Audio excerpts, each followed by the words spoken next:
Long term में हमें इससे काफ़ी अच्छा रिटर्न्स मिल जाता है। Time in the market is better than timing the market. Share market एक ऐसा प्लेस है जहाँ पे आप अपने पैसे को इन्वेस्ट करके कई गुना बढ़ा सकते हो। शेयर मार्केट में इन्वेस्ट करने के लिए हमें ढेर सारा टाइम देना पड़ता है।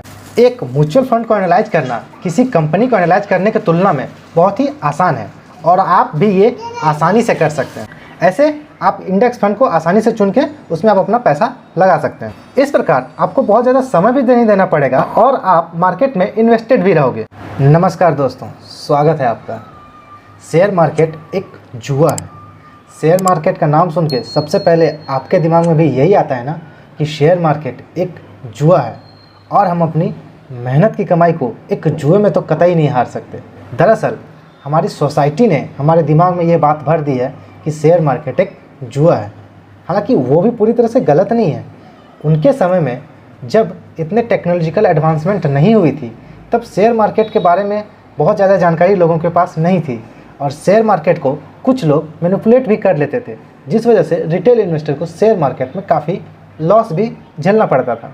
इसलिए उन लोगों को शेयर मार्केट हमेशा एक जुआ ही लगा। लेकिन आज के डेट में टेक्नोलॉजी के इतने एडवांसमेंट होने के बाद और हमारे रेगुलेटरी अथॉरिटी के सख्त निगाहों में share market safe, secure and transparent place बन गई है।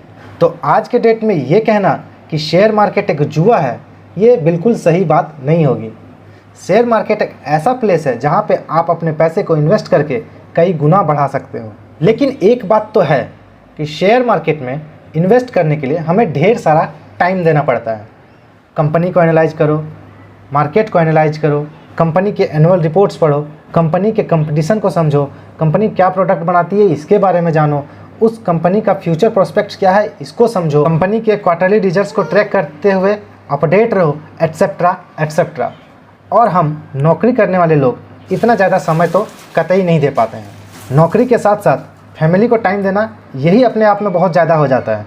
तो शेयर मार्केट के लिए अलग से समय निकालना कई बार हमारे लिए बहुत मुश्किल हो जाता है। तो क्या हम नौकरी वाले लोग सिर्फ एफडी में पैसा जमा करें? नहीं, कतई नहीं। मैं हूं ना, मैं आपको बताऊंगा कि कैसे आप बिना ज़्यादा समय दिए शेयर मार्केट में इन्वेस्ट करके एक बेहतरीन रिटर्न्स हासिल कर सकते हैं। तो वीडियो को लाइक करते हुए आज का कार्यक्रम प्रारंभ किया जाए। बाकी लाइक तक जा रहे हो तो बगल में ही सब्सक्राइब का बटन है, उसको भी दबा दो। अब आते हैं मुद्दे की बात पे जिसके लिए आप ये वीडियो देख रहे हो। शेयर मार्केट में मेनली इन्वेस्ट करने के दो तरीके हैं। या तो आप डायरेक्ट इक्विटी के जरिए शेयर में इन्वेस्ट करो या फिर आप म्यूचुअल फंड का रूट पकड़ के शेयर में इन्वेस्ट कर सकते हो। तो मेरी सजेशन हमेशा यही रहती है कि अगर आपको शेयर मार्केट के बारे में जानकारी है, बल्कि अच्छी जानकारी है, और आप इतना समय दे पाओ कि आप कंपनी के बारे में पढ़ सको, एनालाइज कर सको, उसके बारे में समझ सको, जान सको, तो ही आपको शेयर मार्केट में डायरेक्ट इक्विटी इन्वेस्टमेंट करना चाहिए। और अगर आपके पास इतना ज़्यादा समय नहीं है, आप इतना समय नहीं दे पाते, तो आपको म्यूचुअल फंड के जरिए शेयर मार्केट में इन्वेस्ट करना चाहिए।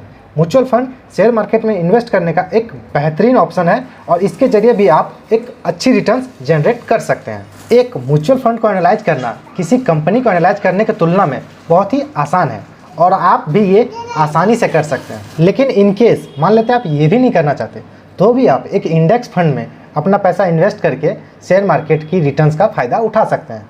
इंडेक्स फंड में बेसिकली आपको तीन चीज़ें देखने पड़ती है कि आप कौन सा इंडेक्स चुन रहे हो, उस इंडेक्स के जिस फंड को आप चुन रहे हो उसका एक्सपेंस रेशियो कितना है, ये जितना कम रहे उतनी बढ़िया बात है, और उसका ट्रैकिंग एरर कितना कम है।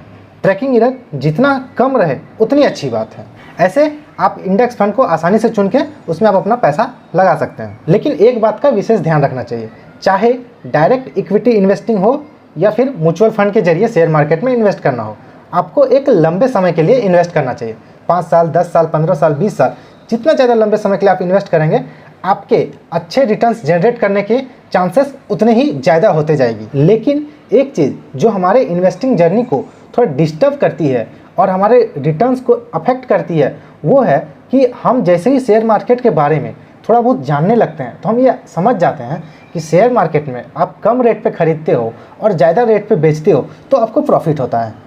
और इसी लालच में कई बार हम लोअर रेट पे कंपनी को या फिर म्यूचुअल फंड को खरीदना चाहते हैं और हायर रेट पे बेचने की एक इच्छा जाग जाती है और ये आपके लॉन्ग टर्म को इफ़ेक्ट करती है। लॉन्ग टर्म में आप अगर बहुत ज़्यादा बाय और सेल करोगे तो आपको उसको चार्जेस पे करने पड़ते हैं। और एक बात हमेशा याद रखिए, मार्केट को आज तक कोई टाइम नहीं कर पाया है और आप इस कोशिश में कई बार गलत हो जाओगे और उस गलत का खामियाजा आपको बहुत ज़्यादा भुगतना पड़ेगा। इसलिए बेहतर यही है कि आप लॉन्ग टर्म के लिए किसी शेयर या म्यूचुअल फंड में इन्वेस्टेड रहें। लेकिन जैसा कि अभी हमने बात किया, शेयर में इन्वेस्ट करने के लिए हमें ढेर सारा रिसर्च करना पड़ेगा और उसमें समय देना पड़ेगा। तो हम म्यूचुअल फंड के रूट को अभी के लिए समझ लेते हैं कि म्यूचुअल फंड के रूट से इन्वेस्ट कर रहे हैं। तो म्यूचुअल फंड के रूट से इन्वेस्ट जब हम करते हैं तो एक मन में तो लालसा होती है कि हम कम रेट पे शेयर को खरीदें। तो इस लालसा को हम कैसे पूरा करें? वैसे भी जब एक इंसानी दिमाग किसी चीज़ में इन्वॉल्व होता है तो वो अपना बेनिफिट सबसे ज़्यादा कोशिश करता है कि उसे मिले, और यहीं पे हम गलती कर सकते हैं। इसलिए म्यूचुअल फंड में इन्वेस्ट करने का बेस्ट तरीका है आप SIP के जरिए इन्वेस्ट करें। SIP सिस्टमेटिक इन्वेस्टमेंट प्लान होता है जिसके जरिए आप हर मंथ एक फिक्स अमाउंट को किसी म्यूचुअल फंड में इन्वेस्ट करते हैं। SIP के जरिए इन्वेस्ट करने का फ़ायदा ये होता है कि SIP शेयर मार्केट ऊपर रहे या नीचे रहे चलती रहती है। जब शेयर मार्केट नीचे जाता है तो म्यूचुअल फंड के यूनिट की वैल्यू कम हो जाती है, और SIP के जरिए जब आप इन्वेस्ट करते हैं तो उतने ही पैसे में वो उस म्यूचुअल फंड की ज़्यादा यूनिट्स बाय कर लेता है। और जब शेयर मार्केट का रेट ऊपर चला जाता है तो म्यूचुअल फंड्स के यूनिट्स की भी वैल्यू ऊपर चली जाती है, और उस समय उस अमाउंट से हम कम यूनिट खरीदते हैं। तो इस प्रकार SIP के जरिए हम ऑटोमेटिकली लोअर रेट पे ज़्यादा यूनिट्स बाय करते हैं और हायर रेट पे कम यूनिट्स बाय करते हैं, जिस वजह से हमें रुपी कॉस्ट एवरेजिंग का बेनिफिट मिल जाता है और लॉन्ग टर्म में हमें इससे काफ़ी अच्छा रिटर्न्स मिल जाता है और हमें मार्केट को टाइम करने की भी कोई ज़रूरत नहीं पड़ती है। एक बात हमेशा याद रखें, time in the market is better than timing the market. और इसी चीज़ के लिए आप सिंपली SIP को ऑटोमेटिक कर दें, यानी कि हर महीने के फिक्स डेट पे आपके अकाउंट से ऑटोमेटिकली पैसे कट के उस म्यूचुअल फंड हाउस के पास चले जाएंगे और वो आपको उस डेट पे जो भी रेट चल रहा है उसके हिसाब से आपको यूनिट अलॉट कर देंगे। इस प्रकार आपको बहुत ज़्यादा समय भी नहीं देना पड़ेगा और आप मार्केट में इन्वेस्टेड भी रहोगे। इसीलिए मेरे हिसाब से एक जॉब करने वाले के लिए SIP रूट में ऑटोमेटिकली म्यूचुअल फंड में इन्वेस्ट करना शेयर मार्केट में इन्वेस्ट करने का एक बेस्ट ऑप्शन है। आपका इस पर क्या विचार है, आप इसको कमेंट करके बताएं। बाकी इसके बारे में अगर आपके मन में कोई सवाल या सुझाव है तो भी आप कमेंट कर सकते हैं। बाकी लाइक तो आपने कर ही दिया है, तो अब इस वीडियो को अपने साथियों के साथ शेयर करो, और अगर अभी तक सब्सक्राइब नहीं किया है तो अब सब्सक्राइब कर दो। बाकी वीडियो देखने के लिए और ढेर सारा प्यार और सपोर्ट देने के लिए आप सबों को बहुत बहुत धन्यवाद। भगवान आपको ढेर सारी खुशियाँ और सफलता दें।